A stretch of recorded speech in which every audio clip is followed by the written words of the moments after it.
بسم الله الرحمن الرحيم. اللهم صل على سيدنا ومولانا محمد أفضل صلواتك بعدد معلوماتك وبارك وسلم وصل عليه. بسم اللہ الرحمن الرحیم. عزیز طلباء کرام، مختارات من ادب العرب سے بحمد اللہ تعالی آج ہمارا سبق نمبر 7 ہے اور مقدمۃ الکتاب سے الدرس الخامس 5واں سبق ہے. پڑھتے ہیں اپنے سبق کی طرف. مصنف ابو الحسن علی ندوی رحمۃ اللہ علیہ ادب طبعی کے کچھ نمونے ذکر فرما رہے تھے. چنانچہ ان میں سے حضرت کعب بن مالک رضی اللہ تعالی عنہ کے واقعہ سے کچھ اقتباسات ذکر کی. اب یہاں پر حضرت عائشہ صدیقہ رضی اللہ تعالی عنہ کے واقعہ افق اس سے ایک قطعہ اور ٹکڑا ذکر کر کے اس کو اس بات کے طور پر دلیل کے طور پر پیش کر رہا ہے کہ ادب طبعی کتنی اس میں عظیم الشان فصاحت اور بلاغت وہ سمٹی ہوئی ہے. تو فرماتے ہیں وَقْرَأْ مَعِيَ كَذَلِكَ حَدِيثُ الْإِفْكِ الَّذِي ظَهَرَتْ فِيهِ بَرَاعَةُ السَّيِّدَةِ عَائِشَةَ أُمُّ الْمُؤْمِنِينَ رضي الله تعالى عنها الأدبية وقوتها البيانية. کہ آپ دیکھیں کہ حضرت عائشہ رضی اللہ تعالی عنہ، آپ میرے ساتھ ان کا حدیث افق پڑھے جس میں ام المؤمنین حضرت عائشہ صدیقہ رضی اللہ تعالی عنہ کی ادبی فضیلت اور قوت بیانیہ ظاہر ہوتی ہے. وحسن تصویرها ووصفها للعواطف والمشاعر النسویة اللطیفة الدقیقة. اور اس کے علاوہ عمدہ منظر کشی ان کی طرف سے جذبات اور انتہائی نازک وہ گہرے احساس نسوانی احساسات کو خوبصورت پیرائے میں بیان کرنا ظاہر ہوتا ہے. وقد تجلت في هذه القطعة رقة عاطفة المرأة المحبة لزوجها مع إباء الحرة الواثقة بعفافها وطهارتها المؤمنة بربها. اس حدیث کے ٹکڑے میں اپنے شوہر سے محبت کرنے والی عورت کی جذباتی حیا کے ساتھ ساتھ اس شریف عورت کی خودداری بھی ظاہر ہوتی ہے جو اپنے عفت اور طہارت میں قابل اعتماد تھی اور اپنے رب پر ایمان لانے والی تھی. وقد اضفى هذا المزيج الغريب من الرقة والشدة والعاطفة والعقل. اس نامانوس ملغوبہ نے جو کہ شرم، مصیبت اور دانائی سے مرکب ہے اس واقعے کو بڑھا دیا. زد الى ذلك بیان عائشة التي تقلبت في آفاف البلاغة العربية وانتقلت فيها من بيت إلى بيت.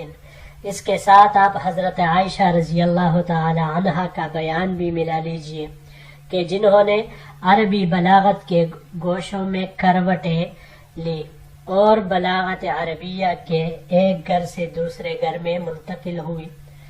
قد اضفى كل ذلك على هذه الرواية من الجمال الفني ما يجعلها من القطع الأدبية الخالدة في الأدب.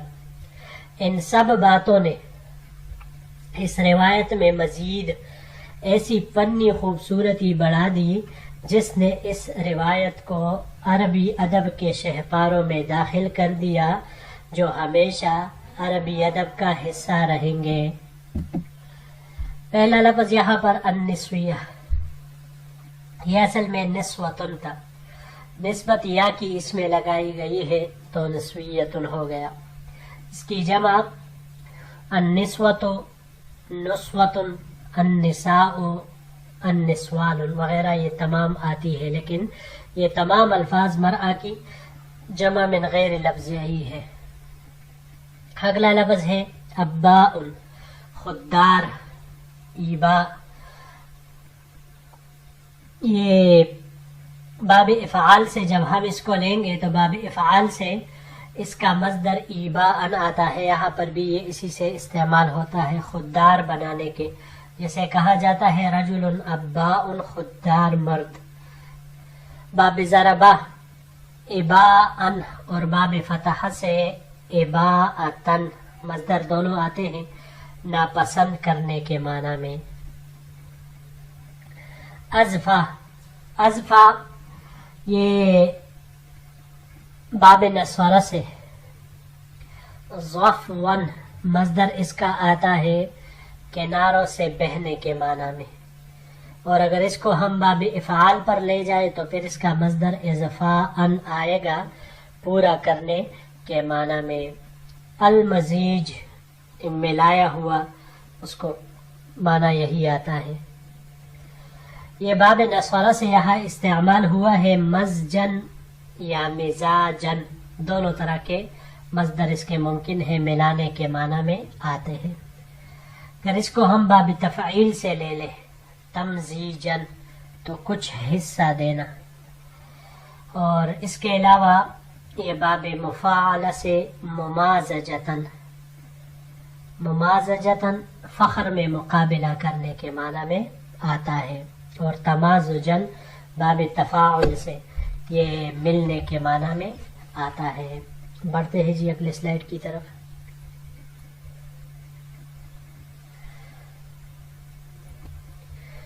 انظر كيف تصف ما تقوله الناس وتحدث به وما شعرت به من تغير في وجه الرسول صلى الله عليه وسلم تذكر كل ذلك في حياء المرأة وأدبها من غير إبهام أو عاب. آپ دیکھیں تو حضرت عائشہ رضی اللہ تعالی عنہ لوگوں کی کہی سنی باتوں کو اور اس کی وجہ سے آپ صلی اللہ علیہ وسلم کے چہرے مبارک پر تبدیلی اور تغیر کے احساس کو کس انداز میں بیان کر رہی ہے. اور یہ سب کچھ حضرت عائشہ رضی اللہ تعالی عنہ عورت کی حیا اور ادب کے دائرے میں رہ کر بغیر کسی ابہام اور عجز کے بیان کر رہی ہے. قالت عائشہ تو چنانچہ حضرت عائشہ رضی اللہ عنہ فرماتی ہے فقدمنا المدینة فاشتكيت حين قدمت شهرا والناس يفيضون في أصحاب الإفك لا أشعر بشيء من ذلك. کہ جب ہم مدینہ منورہ آ گئے تو واپس آنے کے ساتھ ہی میں 1 ماہ تک بیمار رہی. لوگ اصحاب افک کے باتوں میں شریک ہو رہے تھے جبکہ مجھے کسی بھی چیز کا علم ہی نہیں تھا. وَهُوَ يُرَبِّنِي فی وجعی وَهُوَ يُرِيبُنِي فی وجعی أنی لا أعرف من رسول اللہ صلی اللہ علیہ وسلم اللطف الذي كنت أرى منه حين أشتكي. لیکن مجھے اس بیماری میں یہ بات شک میں ڈالتی تھی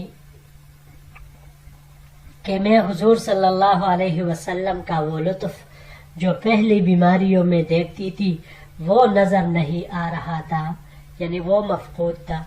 انما يدخل علی رسول اللہ صلی اللہ علیہ وسلم فیسلم ثم يقول كيف تيكم ثم ينصرف فذلك يريبني ولا اشعر بالشر.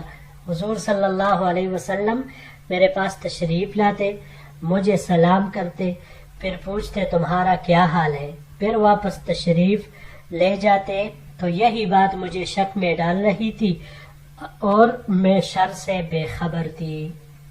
یہاں پر ایک ہی لفظ ہے جی یفیزون، فوازہ سے ہے. فوازہ یہ یہاں باب افعال اور مفاعلہ دونوں سے ہم لے سکتے ہیں. یہ اگر باب افعال سے ہو تو مصدر افاظتن اور مفاعلہ سے ہو تو مفاوضتن. بیع مفاوضہ ایک بیع بھی ہے، شرکت مفاوضہ بھی کہا جاتا ہے اسے. بعض کا برابر کا شریک ہونا، افاظتن و مفاوضتن دونوں افعال اور مفاعلہ سے یہی معنی اس کا آتا ہے. اگر اس کو ہم باب تفعیل سے لے لیں تفویضاً تو پھر اختیار سفرد کرنے کے معنی میں یہ آتا ہے. جی بڑھتے ہیں اگلے سلائیڈ کی طرف. وتذكر توجعها من الخبر المشاع فتقول، ہر سو پہلے ہوئے اس خبر سے پہنچنے والی تکلیف کا ذکر کرتے ہوئے حضرت عائشہ رضی اللہ تعالیٰ عنہ فرماتی ہیں، فبكيت يومي ذلك كله لا يرقع لي دمع ولا اقتحل بنوم، کہ میں سارا دن اس بات سے روتی رہی، میرے آنسو تمتے تھے اور نہیں میں نے نیند کا سرما لگایا۔ نیند کا سرما لگانا یہ عرب کہتے تھے کہ جب بالکل ان کی نیند ہی اڑ جاتی تھی۔ قالت، حضرت عائشہ رضی اللہ تعالیٰ عنہ فرماتی ہے، وَأَصْبَحَ أَبَوَايَ عِنْدِي وَقَدْ بَكَيْتُ لَيْلَتَيْنِ وَيَوْمًا لا أكتحل بنوم ولا يرقع لي دمع حتى إني لأظن أن البكاء فالق كبدي۔ ایک صبح میرے والدین میرے پاس تھے اور میں 2 راتوں اور 1 دن سے رو رہی تھی، نہ میں نے نیند کا سرما لگایا تھا اور نہ میرے آنسو تمے، یہاں تک کہ مجھے پورا یقین ہو گیا کہ یہ رونا میرا جگر پاش پاش کر دے گا۔ وتتقدم في الحكاية وتذكر كيف يسألها رسول الله صلى الله عليه وسلم عما قيل عنها ويعزم عليها الصدق۔ حضرت عائشہ رضی اللہ تعالی عنہ حکایت بیان کرنے میں مزید آگے بڑھتی ہے اور ذکر کرتی ہے کہ آپ صلی اللہ علیہ وسلم نے ان سے متعلق لوگوں کے باتوں کے بارے میں کس طرح سوال کیا، جبکہ آپ صلی اللہ علیہ وسلم کو حضرت عائشہ رضی اللہ تعالی عنہ پر سچائی کا پورا یقین تھا۔ فلا تلبس ان تعتریها حمیت المرأة العفیفة الفاضلة ويقلص دمعها حتى لا تحس منها بقطرة، لہذا ان کو فوراً فضیلت والی پاک دامن عورت کی غیرت لاحق ہو جاتی ہے، ان کے آنسوؤں کی لڑی تم جاتی ہے، یہاں تک کہ ان کو ایک قطرے کا بھی احساس نہیں رہتا۔ وترجو اباها وامها ان يجيبا عنها رسول الله صلی اللہ علیہ وسلم فيمتنعان ويفضلان السكوت حياء من رسول الله صلی اللہ علیہ وسلم واستحياء من الدفاع عن قضية بنتهما وهو الدفاع عن النفس۔ وہ امید کر رہی تھی کہ ان کے والدین ان کی طرف سے حضور صلی اللہ علیہ وسلم کو جواب دیں گے، لیکن اپنی بیٹی کے مسئلہ پر دفاع سے حیا کرتے ہوئے ان دونوں نے خاموشی کو ترجیح دی، کیونکہ اپنی بیٹی کا دفاع کرنا یہ ایک طرح سے ان کا اپنا دفاع تھا۔ فتنبری للکلام القوی الصریح المبین وہی البلیغۃ الادیبہ۔ آخر کار حضرت عائشہ صدیقہ رضی اللہ تعالی عنہ نے بلیغانہ ادیبہ کی حیثیت سے قوی، صریح اور واضح بیان و کلام پیش کرتی ہے۔ وتتمثل بقول سیدنا یعقوب وتفوض امرها الى اللہ، اور سیدنا یعقوب علیہ السلام کے قول کو بطور تمثیل وہ بیان کرتی ہے اور اپنا معاملہ اللہ کے حوالے کرتی ہے۔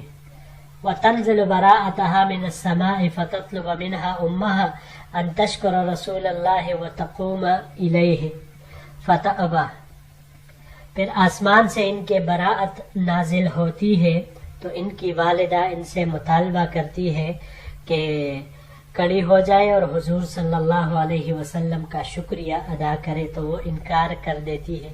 فتأبى في دلال العفائف وأنفقة المؤمن أن تحمد إلا الله الذي أنزل براءتها من فوق 7 سماوات وخلد طهارتها إلى آخر يوم يقرأ فيه القرآن ويؤمن به، لیکن وہ پاک دامن عورتوں کے ناز و نخرہ اور مومن عورت کی خودداری کی وجہ سے اس بات سے انکار کر دیتی ہے کہ کسی کی تعریف کرے، لیکن اس اللہ کی حمد بیان کرتی ہے کہ جس نے 7 آسمانوں کے اوپر سے ان کی برات کا اعلان فرمایا، اور قرآن کریم کے پڑھے جانے اور اس پر ایمان لائے جانے کے دن تک ان کی پاکیزگی اور پاک دامنی کو ہمیشہ ہمیشہ کے لیے قائم رکھی۔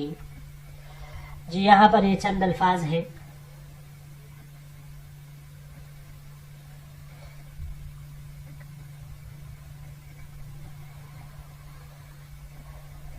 پہلا فلا تلبس،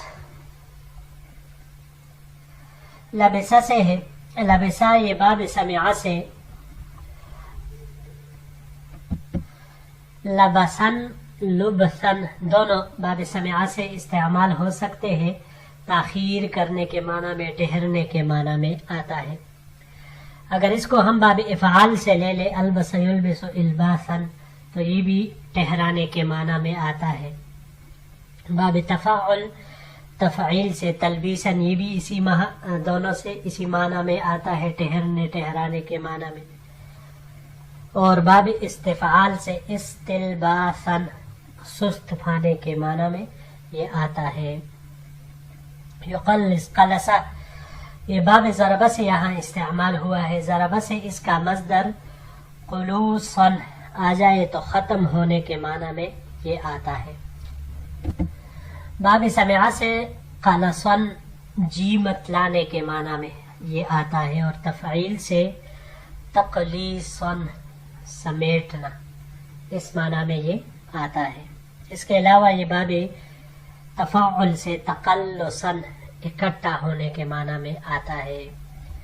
یہ آخری لفظ ہے جی فتن بری، بریہ سے ہے۔ باب ضربہ سے مصدر اس کا برین، اور افتعال سے ابتراءن تراشنے کے معنی میں آتا ہے۔ اور یہاں یہ باب انفعال سے استعمال ہوا ہے، انبراءن تراشا جانا، اس معنی میں یہ آتا ہے۔ پھر اس کو اگر ہم باب افعال پر لے جائیں تو باب افعال پر لے جانے کی صورت میں ابراءن، یہ مٹی لگنا، اس معنی میں یہ استعمال ہوتا ہے۔ باب تفاعل سے تبرین، درپے ہونا، کسی چیز کے درپے ہونا، اس کے پیچھے لگ جانا، اس معنی میں یہ آتا ہے۔ اور اس کے علاوہ باب مفاعلہ سے مباراتن، آگے بڑھنے کی کوشش کرنا، اس معنی میں یہ آتا ہے۔ جی عزیز طلباء کرام، بحمد اللہ تعالی ہمارا آج کا یہ درس بھی اپنے اختتام کو پہنچا۔ انشاءاللہ العزیز اگر زندگی رہی تو اگلے درس کے ساتھ پھر آپ کی خدمت میں حاضر ہوں گے۔ السلام علیکم ورحمۃ اللہ وبرکاتہ۔